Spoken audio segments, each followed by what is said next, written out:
Everybody was so pissed that Donald Trump paid $800 in taxes. Yeah. So they're like, well, how did he do that? He's got buildings, he's got rental properties, commercial buildings, and the depreciation and the write-offs from all those buildings are offsetting his income from The Apprentice. So he's making millions at The Apprentice, but his real estate's offsetting that to the point where he pays zero tax right now. If I owe $3 million in taxes, can I buy a $3 million jet and wipe it off? Yes, Yeah. you could. Bonus depreciation. But you got to be using it for business, all that. Of course.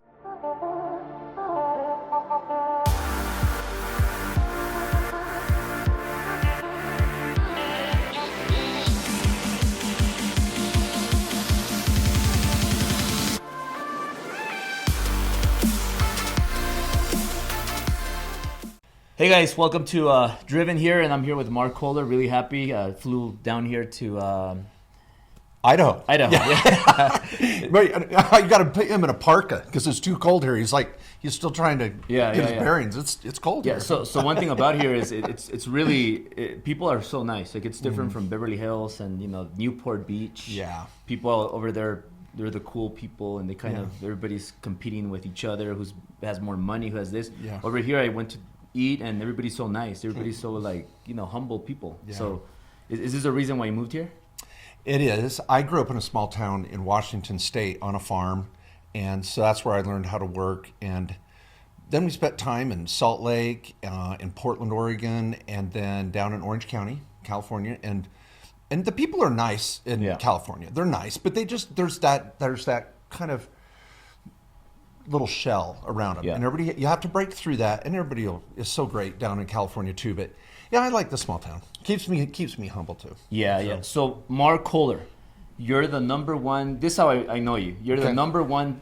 You're the tax expert number one in the whole nation. Woo! I remember seeing you back then. So I have a buddy that his name is Rondi, and he follows you. And he said, "Hey, you got to follow this guy if you want to learn taxes." Mm-hmm. And then I saw you with Grant. 2013. Yeah, I think you guys did a podcast together, and I saw you with him, and I just went back. I was studying, and then I need somebody to help me with taxes because now my businesses are doing better, and I'm like, I need help. Yeah. If I need help, I know a lot of other entrepreneurs need help, and me being a millennial, and figuring out everything by Googling it and kind of just trial and error, making huge mistakes. Like I had to sell real estate to survive and to keep my business going. And finally I survived, but now I get to this point where this year we're going to break 21 million in revenue. Mortgage company. I love it. So I'm freaking out, and I need your help. But for those that don't know you, Mark, before we jump into all the tax stuff, who is Mark and why did you get into taxes? You bet. Well, Albert says number one in the nation. He just meant number one nerd, because I'm a nerdy kind of guy. I'm an accountant. I went into accounting because I was always an entrepreneur. Yeah. I really was. I was the kid that always had the lemonade stand. In college, I had probably 3 or 4 different businesses. But when I started going to business school, and this is no offense to you MBAs out there or your marketing majors, I thought accounting was the toughest. This is truly, I'm being honest, why I chose accounting. I thought it was the toughest medium or the topic in the business school. And I said, if I can get accounting down, I think I could learn the rest on the streets, or I'm okay with marketing. I'm okay with people and management decisions. I can learn a lot there still, and I'm still learning. But I thought accounting was the one thing I didn't want to avoid. Because I thought if I knew the numbers, I'll tell you, at the table, the person that knows the numbers usually is calling the shots. Yeah. And so I thought, I'm going to do accounting. And so I was the goofball. I was the class president. I got good grades, but now I hire all the A students, and so I don't know. I chose accounting because I think it's the lifeblood of business. Yeah. It's the language of business, and took it from there. Went to law school, all that. Most tax people though are kind of different than you. Like they're more serious and they look stressed out all the time, and they're always like. Behind returning phone calls, and I had bad experiences in the past. Yeah. But you're like the opposite. You're like so energetic, funny, and you look a lot younger than your age. I'm a millennial too. So how do you do that? Like it's not normal for somebody like you in that industry to be like you. Well, thank you for saying that. And there's some clients probably listening, going, hold it, Mark returning his calls? What's Albert talking about? I'm trying. We're so busy. There's some interesting stats we'll get to on the current situation in the economy and taxes. So we're busy, and I'll explain why in a minute. But I just have a personality, and I guess I've really tried to build on that. And you know, I think you're the same way. You know what your weaknesses are, and you're like, I got to get people around me. I'm going to emphasize my strengths. And so I hire a lot of smart people. I work with, and I try to be smart too. And I've got great partners. But I've thought my ability is to take something really complex and break it down where the average person is like, hey, I get that. Mm-hmm. You know, I may not be the smartest person at the table, but I can understand it and I can explain it, where people are like, oh my gosh, heaven forbid my accountant would have told me that. So I don't know. And it's hard because we try to hire accountants that are that way. Mm-hmm. And we'll interview 5 or 10 accountants. Frankly, I don't care what their grades are per se. We can train them. Yeah. What I care about is, can they communicate and carry on a conversation? So walk and chew gum. Well, one thing that I see a lot of small business owners that make good money, that they make a mistake where let's say they make $250,000 a year. Yeah. But they spend the $250,000, and that's not net. That's like gross. That's like $1099 maybe. And then people that make $500,000, they'll spend $500,000. So you'll see them. They just upgrade their cars. They upgrade the stuff they wear. Why do you think that and a lot of multimillionaires do the same? Like, they make multi-millions, but they spend multi-millions. Yeah. So you have multimillionaires living paycheck to paycheck. So why is that very common in today's world? Well, I think a lot of the problem is, and you probably might relate to this, we're not learning financial literacy in elementary school, not in high school, rarely even in college. Our parents, talking about money at the dinner table was taboo in a lot of families. And so kids get out and they see an influential YouTube influencer or speaker or educator like you, and they're like, oh my gosh, I can make money. Yeah. But no one tells them how to handle the money. And they consider that topic boring or scary or complex. And so that's why my message has resonated with a lot of people, because I'm like, no, you can get it.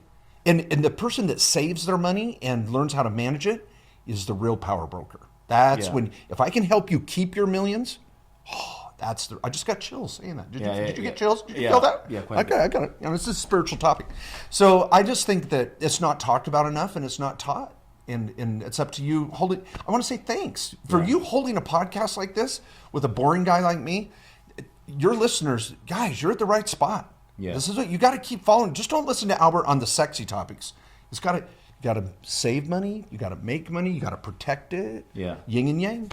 Well, a lot of the things that I've done is because of what I see in your YouTube channel. You got over 100K subscribers on the taxes topic. Yeah. Like, that's pretty impressive. That's like 10 million on the funny topic. Yeah. You know, a lot of the funny stuff. Yeah. And the kids shows, they have millions of followers. I need more cat videos. If I had more cat videos, I'd kill it. Yeah, but that's not going to help people.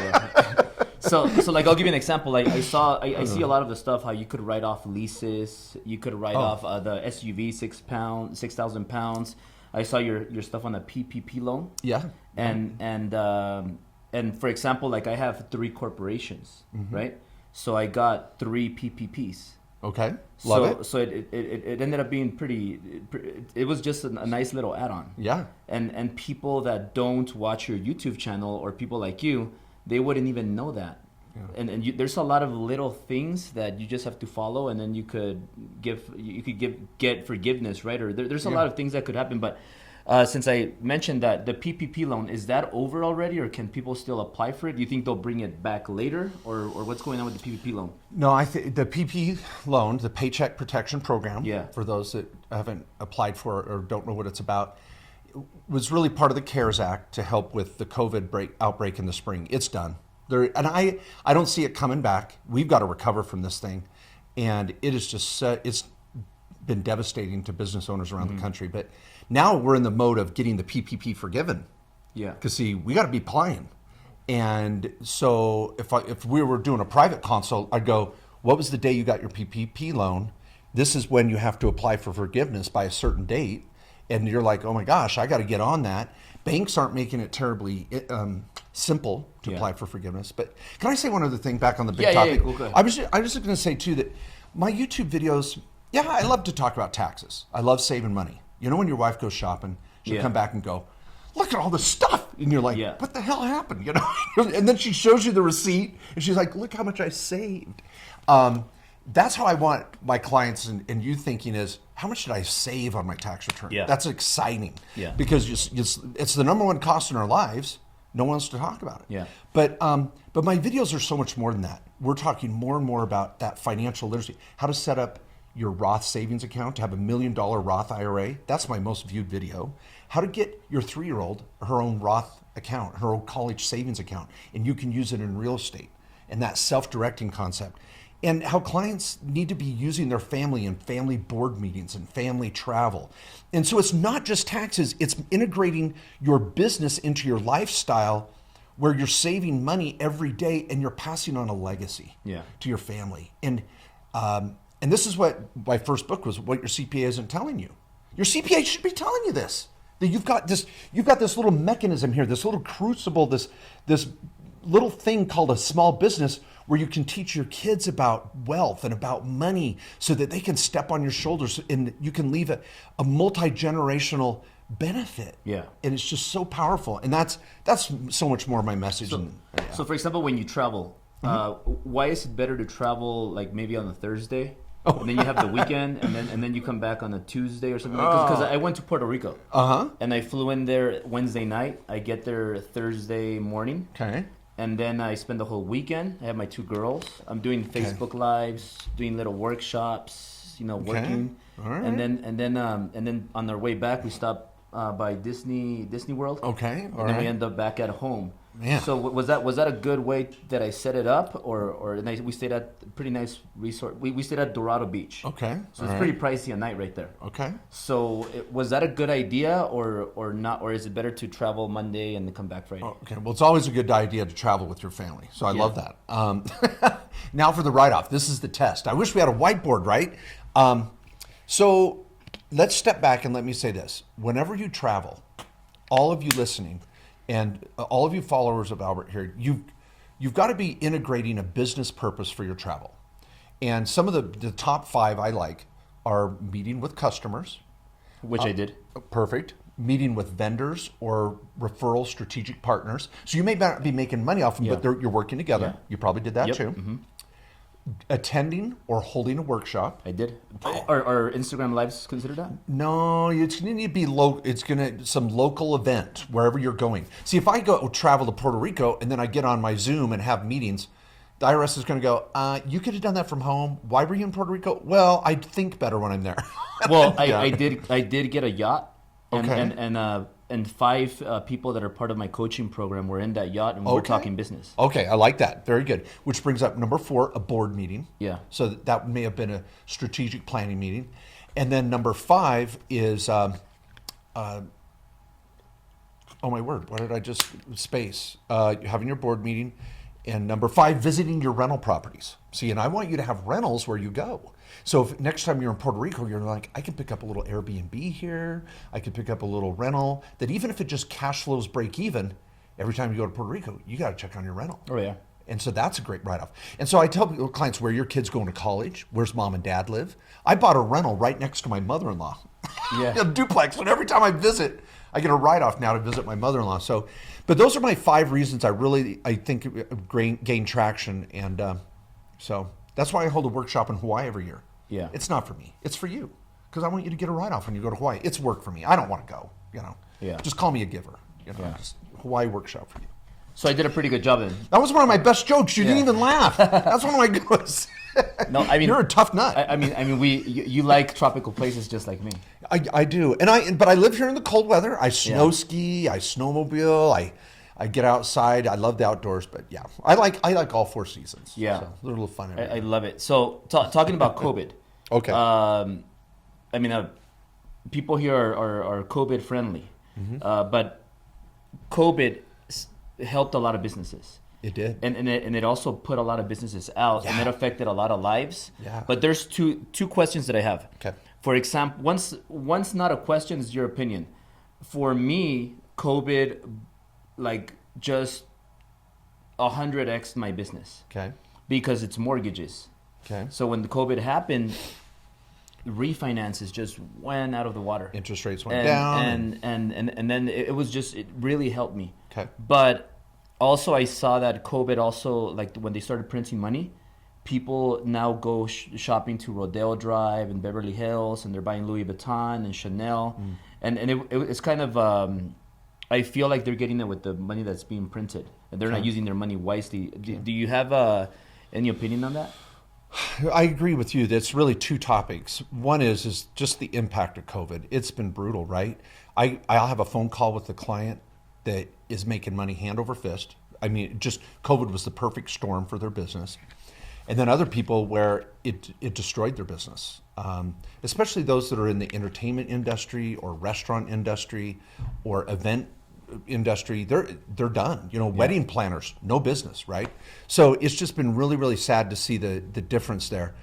I think it's been a wake-up call for a lot of people, and I really want to challenge any of you out there that are making money. This is a chance to save. You're not going to be rolling in cash for the foreseeable future. Next year, it could be a different challenge, one little tweak in the Google algorithm could destroy businesses too, and another natural disaster, whatever the case is. So I really encourage people to not increase their lifestyle to their income at every turn, like you just said earlier. There was a guy also that I think he went to jail because he used his PPP loan or SBA loan to go buy a Lambo or something like that. Down in Florida, classic, right? It's so sad. People taking advantage of the government but that's because they don't teach you this in school. Yeah. That's why I'm really excited, by the way, that you're going to be at the Driven Business Bootcamp. Yeah. Because taxes is like, I do a lot of self-improvement. So just so you know really quick, from 3 to 5, I wake up and then I do 3 things. Number 1, I check my finances. I do self-improvement. And I work out, exercise. Okay. So I like exercising when I learn because the blood flow just kind of makes me retain the information better. Nice. But people ask me, well, what's your self-improvement now?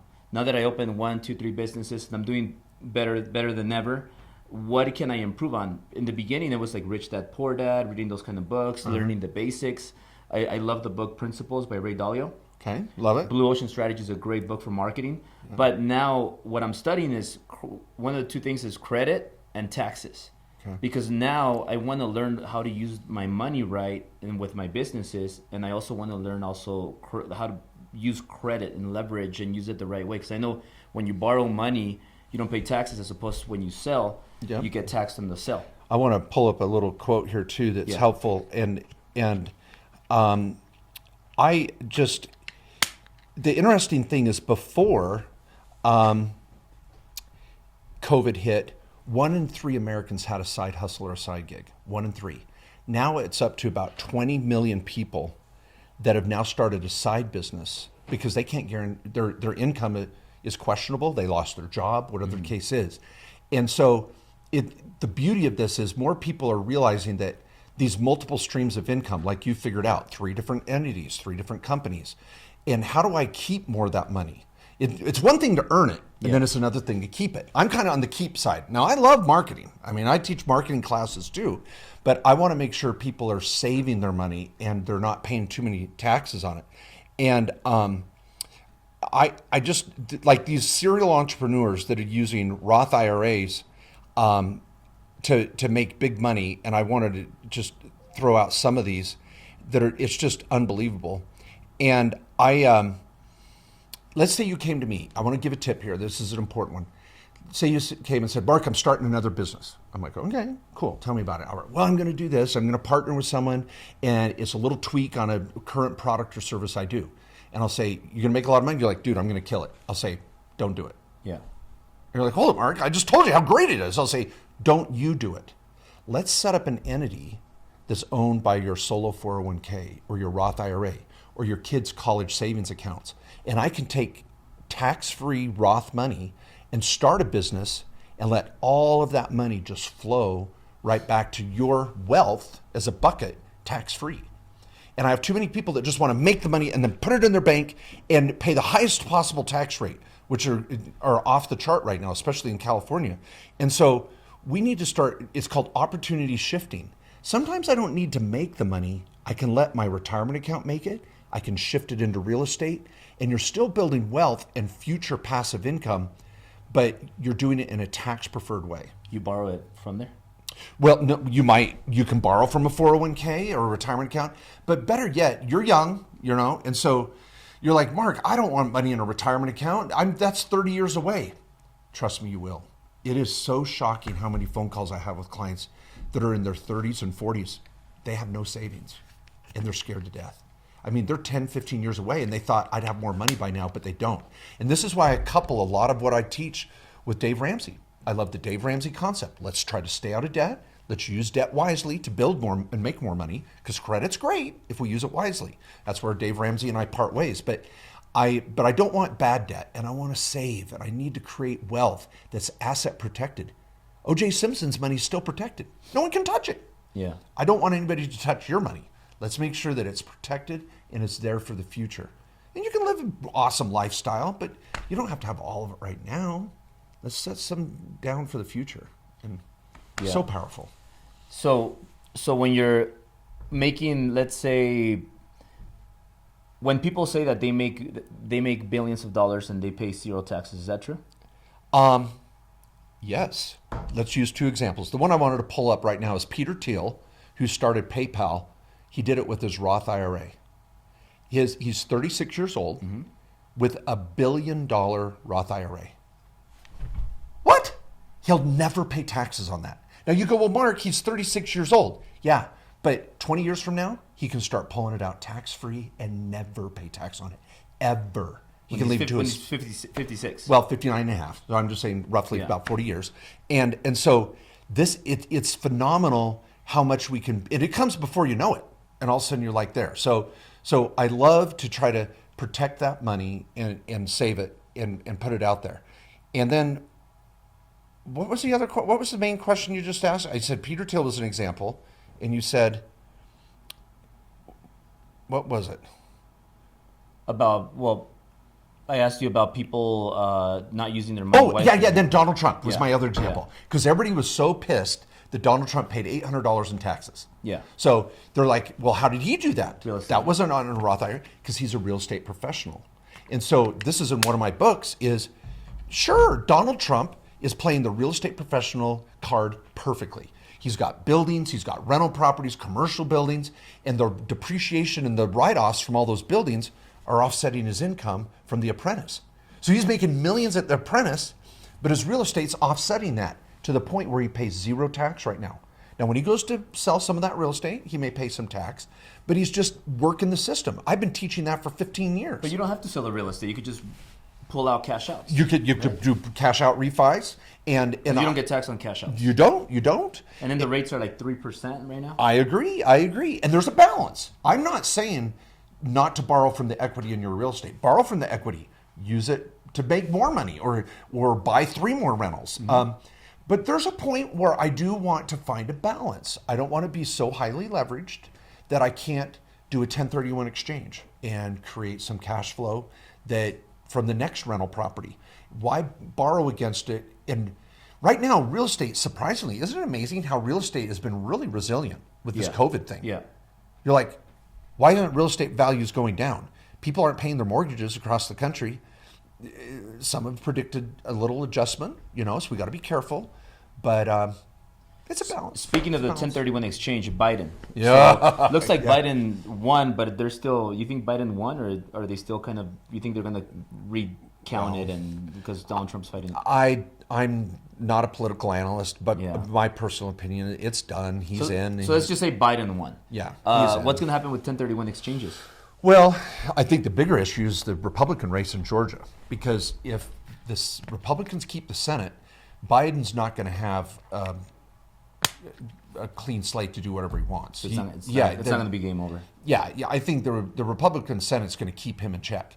But Biden has been clear he does not like real estate professional status. He doesn't like 1031 exchange. Why not? He feels that it's used by the wealthy, and the wealthy need to pay more in taxes. He's very progressive. Bernie Sanders made a big impact on him. Bernie Sanders was like, the wealthy don't pay enough in taxes. So to attract the Bernie Sanders vote, he had to say, okay, I'm gonna tax wealthy people more. And he wants to take away the benefits that are really there for the wealthy to save taxes.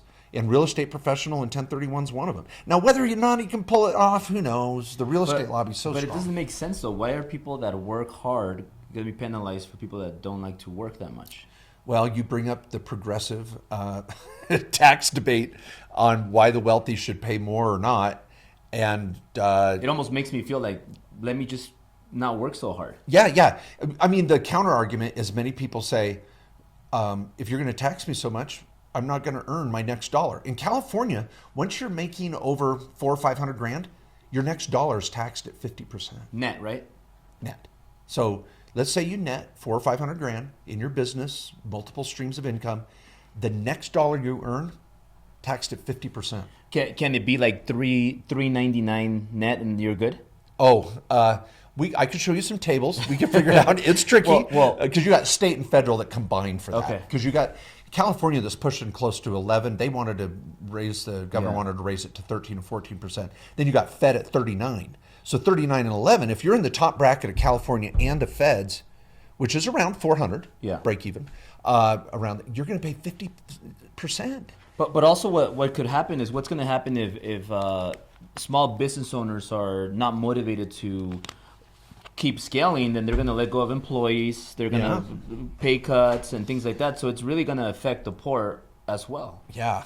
Man, you're talking to the wrong guy because I'm going to piss off someone in my comments. It's funny. I broke down the Biden and Trump tax strategies, and I had hate mail from Biden supporters and hate mail from Trump supporters. And I'm like, okay, maybe that's good that I was on both sides. But it's tricky. It really is. Here's what I say. I want my wealthy clients. Let's make as much money as you can, and I want to save you as much in taxes as I can. Because you know all the loopholes. I'm trying to exploit the loopholes. So, and legitimately and honestly, this is legit, Look at this. I keep wanting to touch his jacket because it's so nice. This is. It's a write-off, right? It's a write-off. I know. I wish, but what about for driven? Like if I were to perform on stage and things like that. You're talking about the entertainment exception, which I love. See, these are all the little tax tips people you get on my YouTube channel. You freaking love it. How to write off your pet. We'll talk clothes. So clothing is a hard one to write off because essentially it comes down if you can wear it to church, if you can wear it to your mom's funeral or wedding, it's not a write-off. It has to be logoed. It has to be a uniform.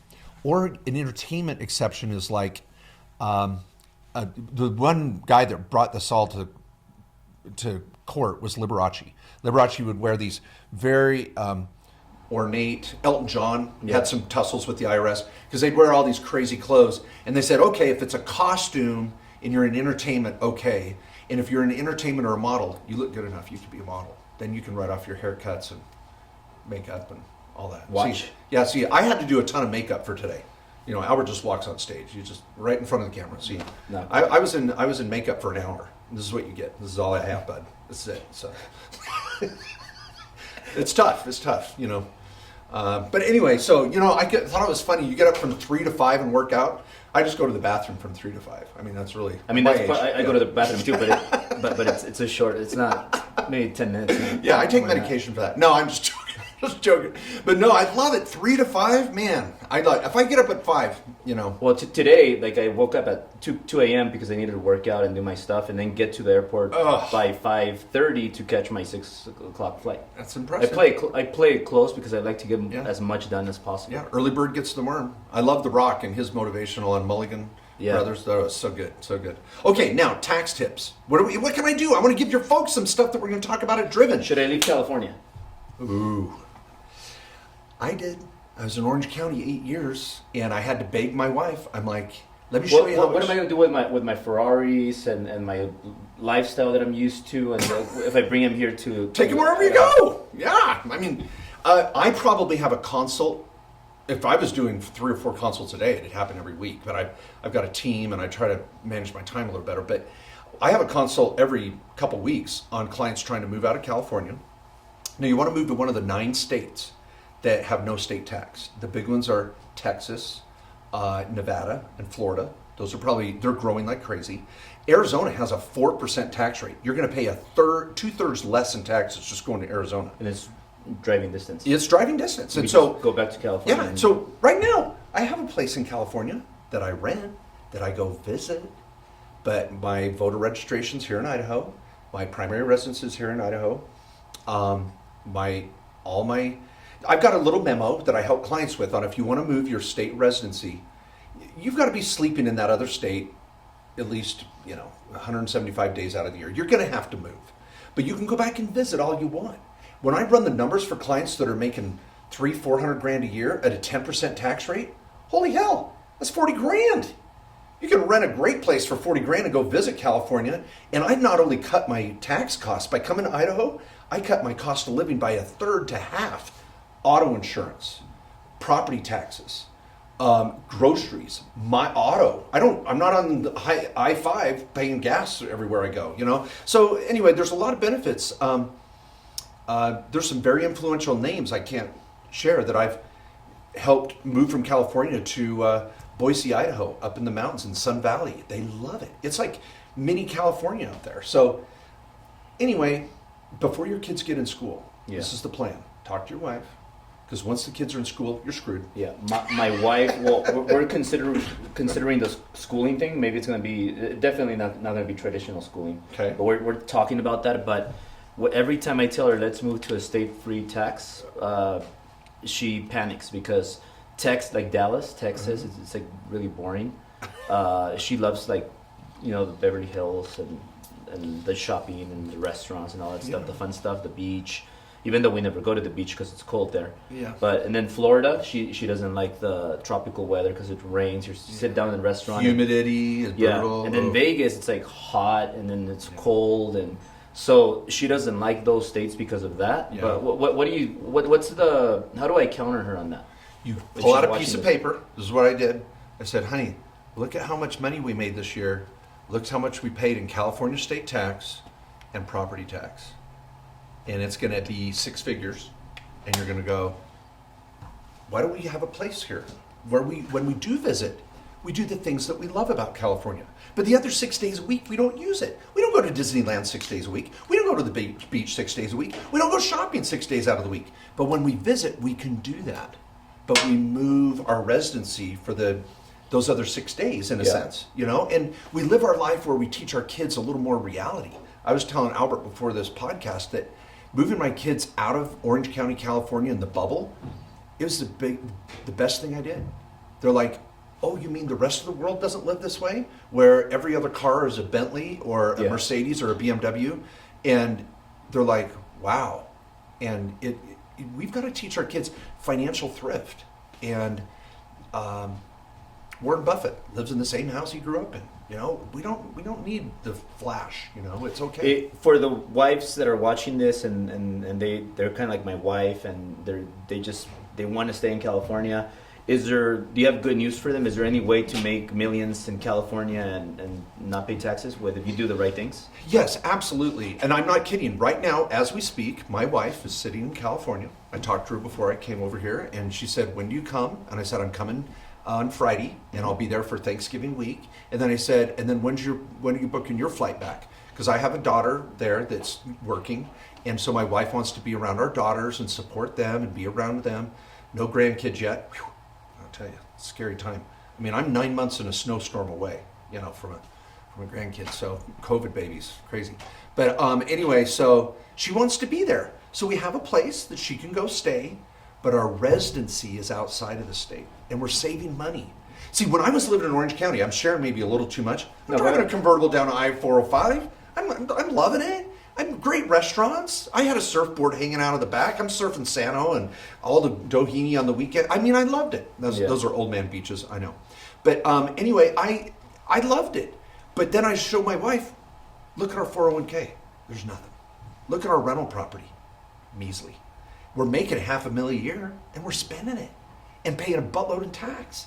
All of a sudden, we're like, if we want to have more of a lifestyle 10 years from now, 20 years from now, we're not doing it. And all of a sudden, you start to map that out, and you're like, we got to make some changes. It was a really emotional time. And now, do I still travel? Sure. Can I buy it? I ordered my Tesla truck. You bet. I mean, I'm there. I'm having a great time. But I don't have to live in Beverly Hills to do it. I'll come meet you for Beverly Hills. Yeah, how about we go to lunch next Monday? I'll be there. Cool. But I'm not paying California tax to do it. Yeah, especially now that it gets worse. Oh, possibly. Yeah, it's getting worse, and it's tough. And so, let's say you have a mortgage guys company. You have Ambiance Realty Company. Okay. And you have Driven Enterprises. Each company is making, two of them are making over $1 million, and one of them is making 8 figures. Okay. So, let's say the mortgage guys. The mortgage guys, even if I move and I live 6 months in a day in a different state, the money that I make through the mortgage guys in California is still going to be taxed in California taxes, right? It is true. Your business operations that are based in California, and I have an office in California, and the revenue from those operations I have to pay in California.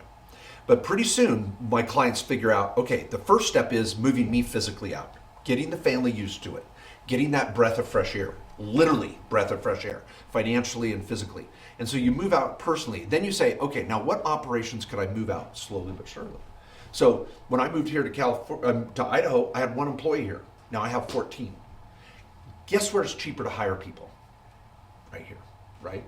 And so I can hire sometimes even better people, a little more grounded, a little more, Yeah, because they're not into the nightclubs, strip clubs, drugs.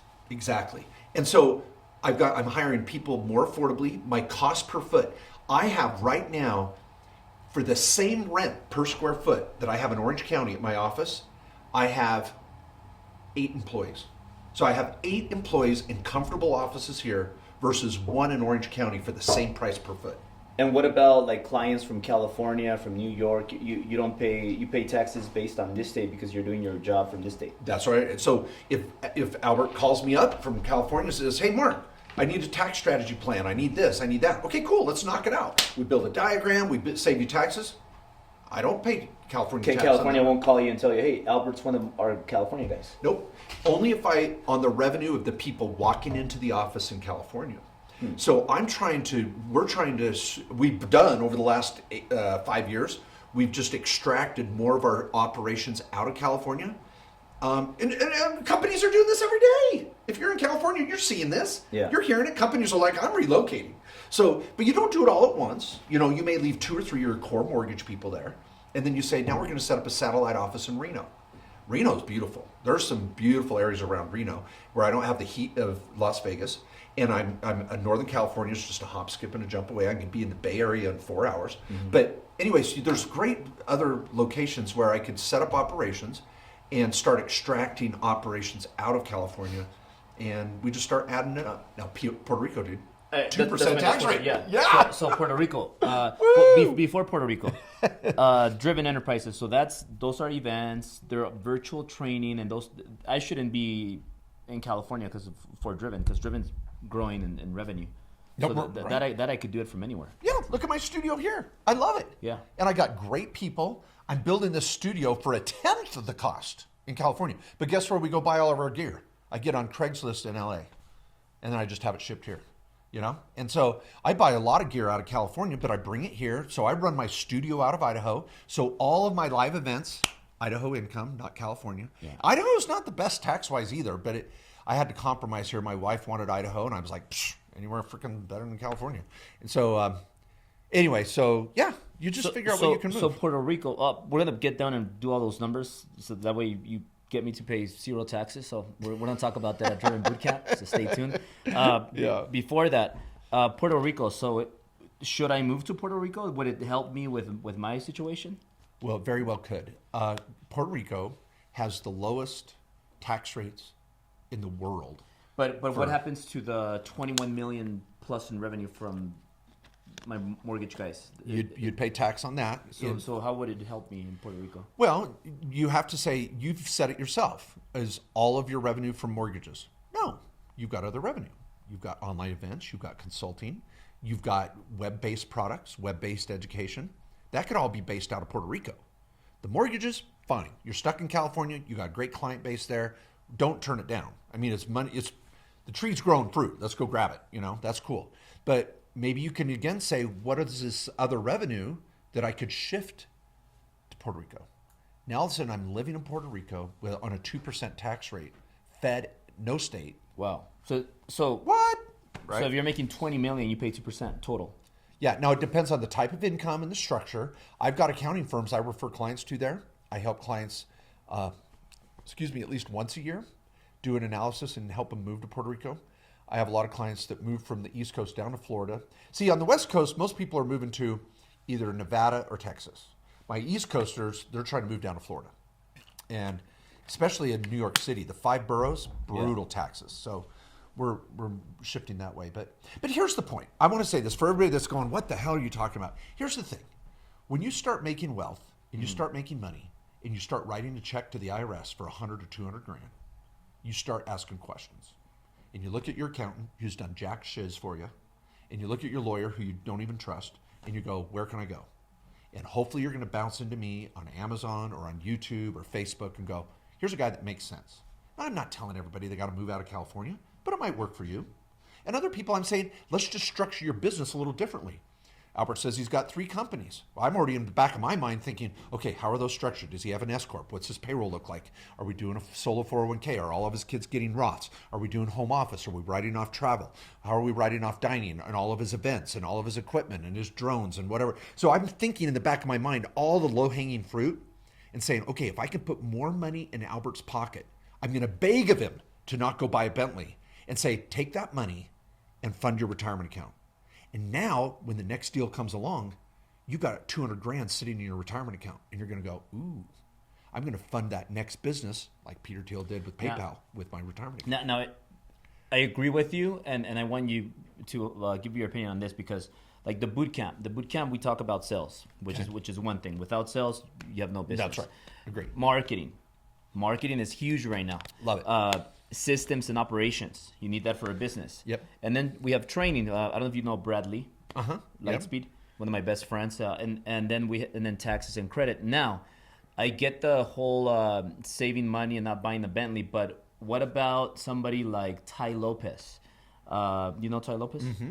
That used his Ferraris, and that's because that's what the concept that I copied.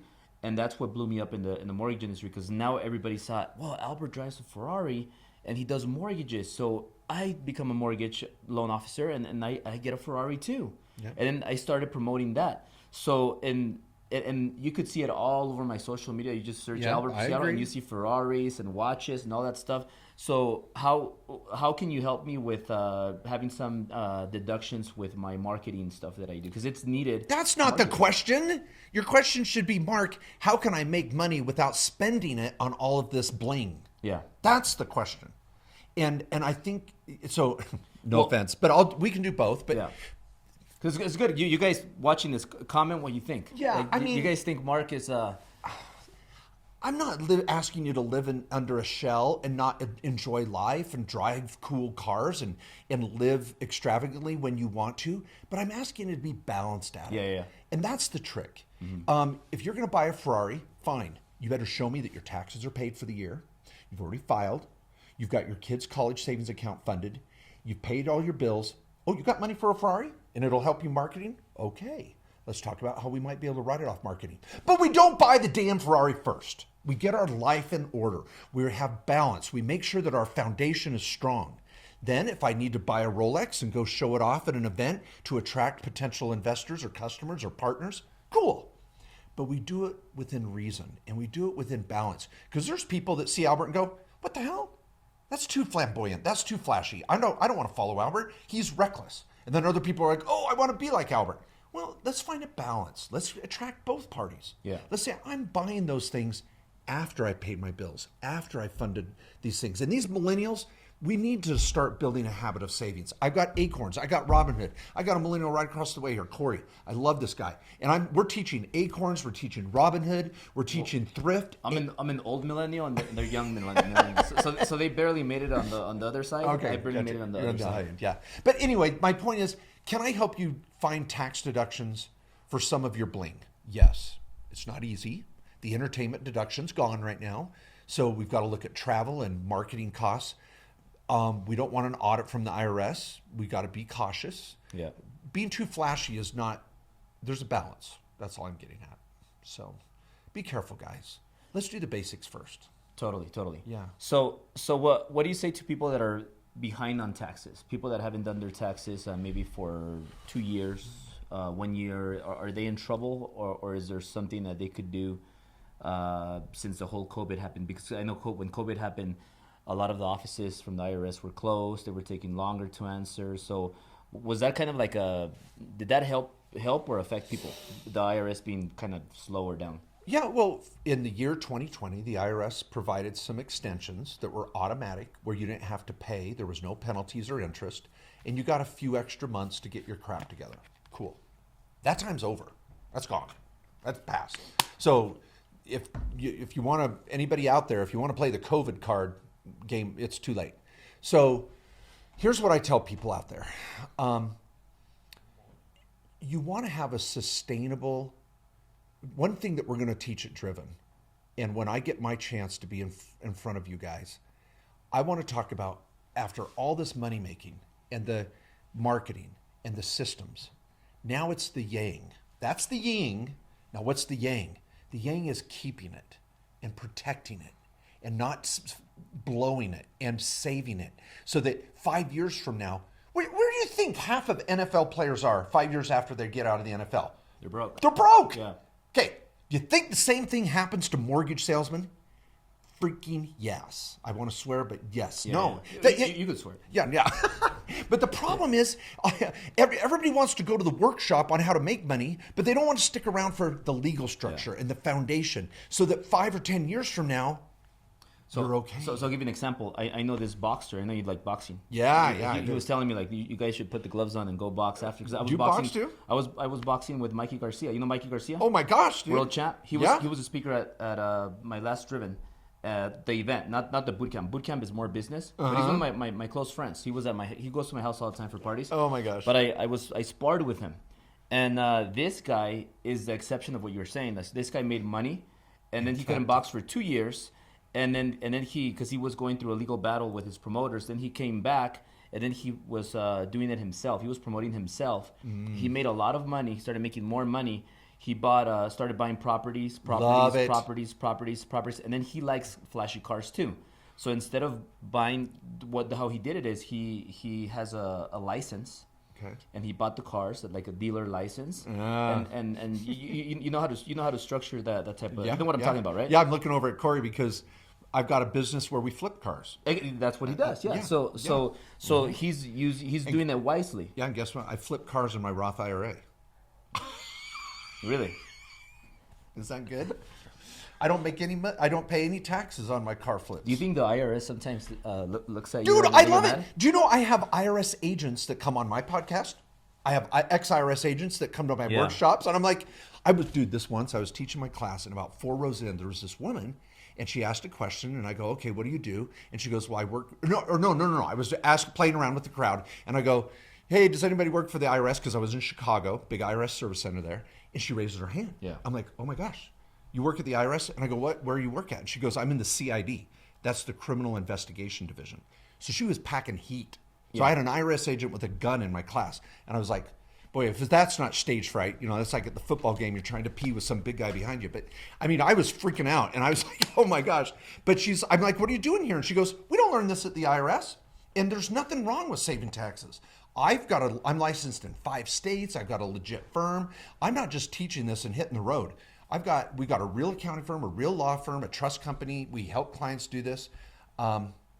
Anyway, I'm just saying that what I'm teaching you is not going to get you audited. Yeah. I want you to get less audited. That's my goal. Everybody that's successful, that makes a lot of money, is going to get audited sooner or later, right? No, I wouldn't say that. What about before you sell your business? If you want to sell your business, exit. You know who gets audited? Okay, and this brings us right back to your question I didn't answer. You know who gets audited first? The people that aren't filing their tax return. It's like you go on a date with this cute girl and you say, I'm going to call you back. And then you don't. Uh-oh. She's going to assume the worst. She's going to key your car. She's going to go, what happened to Albert? We had this great date. He said he was going to go make money. He said he'd file his taxes, but now he's not. So they're going to assume the worst. You're cheating on me. The IRS is going, what the hell? But that's if you promised her that you were going to marry her if you had sex. And and you're gone. So she assumes but that's the IRS. I'm not kidding. Yeah. The IRS, when they don't hear from you, the penalties are worse for not filing than not paying. I tell clients all the time, at least file. At least the IRS knows what's going on. Yeah. Now, if you owe the IRS the penalties and taxes are worse when you don't file. So for anybody out there that you're in that situation, you haven't filed, let's just get it put together. Let's put off buying something flashy. You can still work and earn good money, become a great marketer, and you can do it with sustainable growth and build a good foundation. So you want to get filed right away, find out what you owe the IRS, find out what the nut is, and then say, okay, now I'm going to start paying that down. There's payment plans, there's installment agreements. Now, if you're making money, I can't settle for pennies on the dollar. Yeah. That's not going to happen, but we can at least get on a payment plan. And that's okay, because you want to take care of these, because the IRS is never going to go away. People have this ostrich mentality that if I put my hand in the sand, they won't notice. Well, they'll notice. You're going to find out, So, 2 quick things before we end, because we got to fly out of here. Yes, sir. Real estate, and because I'm a real estate guy. Yeah, I have a real estate company, but I don't know much about the Roths and that kind of stuff. So you'll teach me about that later. But real estate, what saved me was real estate, because I bought a 3-unit FHA, 3.5 down when I was really broke, and then my wife, before we married, she also used FHA 4 units. So then we started buying 4 units, 4 units, 4 units, 4 units. And we got quite a bunch. And then when we started our business, which was my bright idea, the mortgage guy, that became the mortgage guys, we were going out of business like multiple times. I'm like, how am I going to cut payroll? What am I going to do? I would sell a property, refinance, and do that. So real estate saved my life and got my business to where it is today. I sold most of my real estate. But now that I'm back and my business is now making more money than ever, now I want to start investing in something that I like and that I'm passionate about, which is real estate. So I want to start buying multi-units and that kind of stuff. So let's say I'm going to have a big tax bill. Okay. But all the money is from my real estate and mortgage business, and even the driven business. Okay. So if I'm making, let's just say, millions of dollars, okay, and I go and buy a $3 million 36-unit apartment, okay, would that offset the income that I'm making on my other businesses? No, but it'd help. Now, by the way, I've got to ask a personal question. If you say, well, we'll save it for another time, Mark, it's cool. Does your wife work out of the home? Does she have a W-2, or is she taking care of the kids and supporting you and taking care of the household? She works. She does. She has a day job. Okay. She works. She's actually she runs operations. Okay. We may have some flexibility there then. But one of the key strategies is the real estate professional, which Trump played perfectly, which I brought up earlier. So in your equation, if you're a real estate professional or your spouse, one of you qualify. We are. Okay. And running your mortgage business can qualify. You got to be careful. Make sure you meet all the criteria. But if you qualify as a real estate professional, when I go out and buy that real estate, I'm not going to get a dollar for dollar write-off. I have depreciation. I got to amortize it. Now you may say, well, Mark, you can do a cost seg. You can break it down. I can get a bonus depreciation, 179. I can create more write-offs that might help offset my other income. Yeah, but it's not, again, going to be dollar for dollar.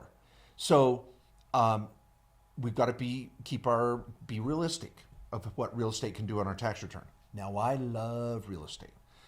I'm not trying to be so big on Roths and 401ks and all that crap. I have a well-balanced approach with multiple strategies. Real estate is in the top 3. I mean, right there alongside this. Real estate is a great rate of return. So we've got to look at what type of real estate you're going to buy. How's it going to cash flow? Multi-units. And what type of what type of depreciation is it going to kick out? And what is it going to offset?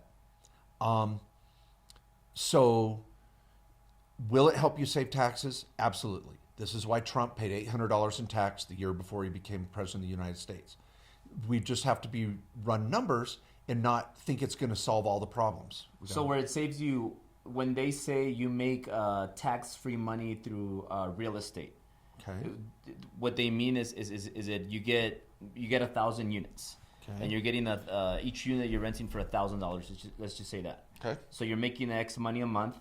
And then you have your expenses. So the rental income that you're making, is that tax free because you write it off through depreciation and other stuff? Yeah. So it has nothing to do with your business. You're getting tax free income from your rents. Yeah. Not from the other stuff. It's multifaceted. This is what's tricky about it, and I'll cover this at Driven. We're going to break down my 4 quadrants. You're already giving me like a minor headache with all the. I know. I'm going to break it down. In an interview like this, I want all of you to know I have a very pragmatic way of teaching this. When you're at Driven, you're going to love it. And the more time Albert can give me, the better. Yeah. Okay, let me just say it this way. Rental real estate produces tax-free cash flow.